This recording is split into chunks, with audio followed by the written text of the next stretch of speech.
ರಾಜ್ಯದಲ್ಲಿ ಸಿಎಂ ಕುರ್ಚಿ ಕಿತ್ತಾಟ. ಕಾಂಗ್ರೆಸ್ ಹೈಕಮಾಂಡ್ ಮುಂದೆ ಡಿಕೆ ಶಿವಕುಮಾರ್ ಪ್ರಶ್ನೆ, ನನ್ನ ಸರ್ತಿ ಯಾವಾಗ ಬರುತ್ತೆ ಹೇಳಿ, ನನ್ನ ಟೈಮ್ ಯಾವಾಗ ಬರುತ್ತೆ ಹೇಳಿ. ಒಕ್ಕಲಿಗ ಸಮುದಾಯದಲ್ಲಿ ನಾನು ಸಿಎಂ ಆಗುತ್ತೇನೆ ಅಂತ ಹೇಳಿ ಎಲ್ಲರೂ ಕೂಡ ಕಾಯ್ತಾ ಕುತ್ಕೊಂಡಿದ್ದಾರೆ. ರಾಜ್ಯದಲ್ಲಿ ಸಿಎಂ ಕುರ್ಚಿ ಕಿತ್ತಾಟ. ಕಾಂಗ್ರೆಸ್ ಹೈಕಮಾಂಡ್ ಮುಂದೆ ಡಿಕೆ ಶಿವಕುಮಾರ್ ಪ್ರಶ್ನೆ, ನನ್ನ ಸರ್ತಿ ಯಾವಾಗ ಬರುತ್ತೆ ಹೇಳಿ, ನನ್ನ ಟೈಮ್ ಬಂದಾಗ ನಾನು ಸಿಎಂ ಆಗ್ತೇನೆ. ಒಕ್ಕಲಿಗ ಸಮುದಾಯದಲ್ಲಿ ನಾನು ಸಿಎಂ ಆಗುತ್ತೇನೆ ಅಂತ ಹೇಳಿ ಎಲ್ಲರೂ ಕಾಯ್ತಾ ಇದ್ದಾರೆ. ನನ್ನ ಮಾತುಗಳನ್ನ ನಂಬಿ ಕಾಂಗ್ರೆಸ್ಗೆ ಮತ ನೀಡಿದೆ.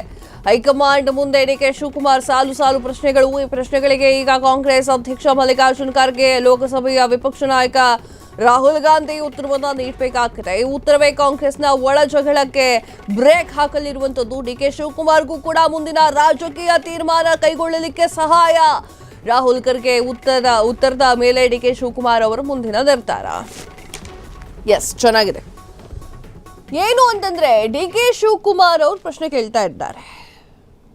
ಅಲ್ಲ, ನೀವುಗಳು ಹಿಂಗೆ ಮಾಡ್ತಾ ಇದ್ರೆ, ಅಡ್ಗೋಡೆ ಮೇಲೆ ದೀಪ ಇಟ್ಟಿದ್ರೆ, ನನ್ನ ಒಂದು ನಂಬ್ಕೊಂಡಿರುವಂತಹ ಒಕ್ಕಲಿಗ ನಾಯಕರ ಪರಿಸ್ಥಿತಿ ಏನು, ನನ್ನ ಜೊತೆ ನಿಂತ್ಕೊಂಡಿದ್ದಂತಹ ಒಕ್ಕಲಿಗರ ನಾಯಕರ ಪರಿಸ್ಥಿತಿ ಏನು, ಅವ್ರಿಗೇನಾದ್ರು ದಾರಿ ಮಾಡಿಕೊಡ್ಬೇಕು. ನನ್ನ ಮುಖ ನೋಡಿ ಸಾಕಷ್ಟು ಜನ ವೋಟ್ ಹಾಕಿದ್ದಾರೆ. ಎಸ್, ಅಗ್ರಿ, ನಾನು ಅಗ್ರಿ ಮಾಡ್ತೀನಿ. ಡಿ ಕೆ ಶಿವಕುಮಾರ್ ಅವ್ರ ಮುಖ ನೋಡಿ, ಅವ್ರು ಮಾಡಿರುವಂತಹ ಕೆಲಸಗಳನ್ನು ನೋಡಿ ಕೆಲವೊಂದಿಷ್ಟು ಜನ ವೋಟ್ ಹಾಕಿದ್ದಾರೆ. ಕನಕಪುರದಲ್ಲಿ ಡಿ ಕೆ ಶಿವಕುಮಾರ್ ಅವರ ಹೆಸರಿಗೆ ವೋಟ್ ಬಿದ್ದಿದೆ. ಏನು ಹಳೆ ಮೈಸೂರು ಭಾಗಗಳಲ್ಲಿ ಏನಾದರೂ ಒಕ್ಕಲಿಗರ ಓಟು ತಗೊಂಡಿದ್ದಾರೆ ಕಾಂಗ್ರೆಸ್ಸು, ಅಥವಾ ಅದಕ್ಕೆ ಪ್ರಬಲವಾದ ಕಾರಣ ಅಂತಂದ್ರೆ ಅದು ಡಿ ಕೆ ಶಿವಕುಮಾರ್. ಅಗ್ರಿ ಮಾಡ್ಬೇಕು ಅದನ್ನ. ಒಕ್ಕಲಿಗರ ಒಂದು ನಾಯಕನನ್ನ ಯಾರಾದರೂ ಗುರುತಿಸಿ ಅಂತಂದ್ರೆ ಡಿ ಕೆ ಶಿವಕುಮಾರ್ ಅವ್ರನ್ನ ಗುರುತಿಸ್ತಾರೆ ಕಾಂಗ್ರೆಸ್ ಅಲ್ಲಿ. ಎಲ್ಲದಲ್ಲೂ ತಗೊಂಡಿಲ್ಲ ನಾನು, ಯಾಕಂದ್ರೆ JDS ಪ್ರಬಲವಾಗಿದೆ, ನಾನು ಅದ್ರ ಬಗ್ಗೆ ಮಾತಾಡ್ತಾ ಇಲ್ಲ.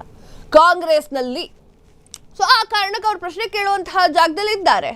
ನಂಗೆ ಈ ಸಲ ಮುಖ್ಯಮಂತ್ರಿ ನಾನು ಆಗಬೇಕು, ಇದು ಹಿಂಗೆ ಕಚ್ಚಾಡ್ಕೊಂತ ಹೋಗ್ತಾ ಇದ್ರೆ ಮುಂದಿನ ತೀರ್ಮಾನ ಕೈಗೊಳ್ಳಲಿಕ್ಕೆ ನಾನು ನಿರ್ಧಾರ ಮಾಡಿಬಿಡ್ತೇನೆ ಅಂತ ಹೇಳಿ ಡಿ ಕೆ ಶಿವಕುಮಾರ್ ಅವ್ರು ಕೇಳ್ತಾ ಇದ್ದಾರಂತೆ. ಮೂಲಗಳು ತಿಳಿಸಿರುವಂಥದ್ದು. ಮಲ್ಲಿಕಾರ್ಜುನ್ ಖರ್ಗೆ ಅವ್ರಿಗೆ ಕೇಳ್ತಾ ಇದೆ, ರಾಹುಲ್ ಗಾಂಧಿ ಅವ್ರಿಗೆ ಕೇಳ್ತಾ ಇದ್ದಾರೆ. ಯಾವುದಾದ್ರು ಏನಾದರೂ ಒಂದು ಉತ್ತರವನ್ನು ಕೊಡಿ, ನೀವು ಸೈಲೆಂಟ್ ಆಗಿರೋದಲ್ಲ. ಏನಾಗ್ತಿದೆ, ಎಲ್ಲೋ ಒಂದು ಕಡೆ ಕರ್ನಾಟಕದಲ್ಲಿ ಜಗಳ ಶುರುವಾಗುತ್ತೆ. ಕರ್ನಾಟಕದಲ್ಲಿ ಮಾಧ್ಯಮಗಳ ಮುಂದೆ ಪ್ರತಿಕ್ರಿಯೆ ನೀಡುವಲ್ಲಿ ನಾನು ಮುಂದೆ ತಾನು ಮುಂದೆ ಅಂತ ಹೇಳಿ ಕಾಂಗ್ರೆಸ್ ಅವ್ರು ಬಂದು ನಿಂತ್ಕೊಂಡಾಗ ಹೈಕಮಾಂಡ್ನಿಂದ ಯಾರೋ ಬಂದ್ಬಿಡ್ತಾರೆ.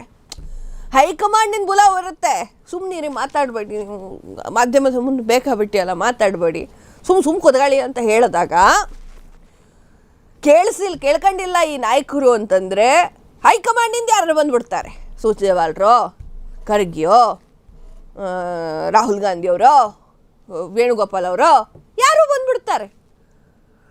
ಬಂದುಬಿಟ್ರೆ ಮುಗಿದೋಗಲ್ಲ ಇಲ್ಲಿ ಕರ್ನಾಟಕದಲ್ಲಿ.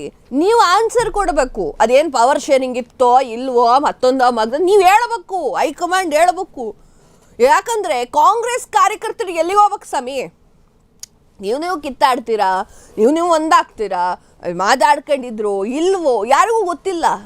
ಬಟ್ ಕಾರ್ಯಕರ್ತರು, ನಾಯಕರು, ವಕ್ತಾರರು, ಅಭಿಮಾನಿಗಳು ಎಲ್ಲಿಗೆ ಹೋಗ್ಬೇಕು? ಡಿ ಕೆ ಶಿವಕುಮಾರ್ ಅವರು ಅದನ್ನೇ ಹೇಳ್ತಾ ಇದ್ದಾರೆ. ನನ್ನನ್ನು ನಂಬಿ, ನನ್ನ ಮಾತುಗಳನ್ನು ನಂಬಿ ಕಾಂಗ್ರೆಸ್ಗೆ ವೋಟ್ ಹಾಕಿದ್ದಾರೆ.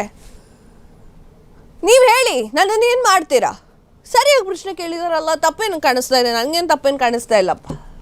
ಸೊ ಆ ಒಂದು ನಿಟ್ಟಿನಲ್ಲಿ ಮುಂದಿನ ದಿನಗಳಲ್ಲಿ ಅಡ್ಡಗೋಡೆ ಮೇಲೆ ದೀಪ ಇಡದೆ ಹೈಕಮಾಂಡು ಸರಿಯಾದ ಉತ್ತರವನ್ನು ಕೊಡಬೇಕು. ಕ್ಷಣ ಕ್ಷಣದ ಸುದ್ದಿಗಳಿಗಾಗಿ ಫ್ರೀಡಂ ಟಿವಿ ಸಬ್ಸ್ಕ್ರೈಬ್ ಮಾಡಿ, ಲೈಕ್ ಮಾಡಿ ಹಾಗೂ ಫಾಲೋ ಮಾಡಿ. ಹೊಸ ಸುದ್ದಿಗಳ ನೋಟಿಫಿಕೇಶನ್ಗಾಗಿ ಬೆಲ್ ಐಕಾನ್ ಮೇಲೆ ಕ್ಲಿಕ್ ಮಾಡಿ.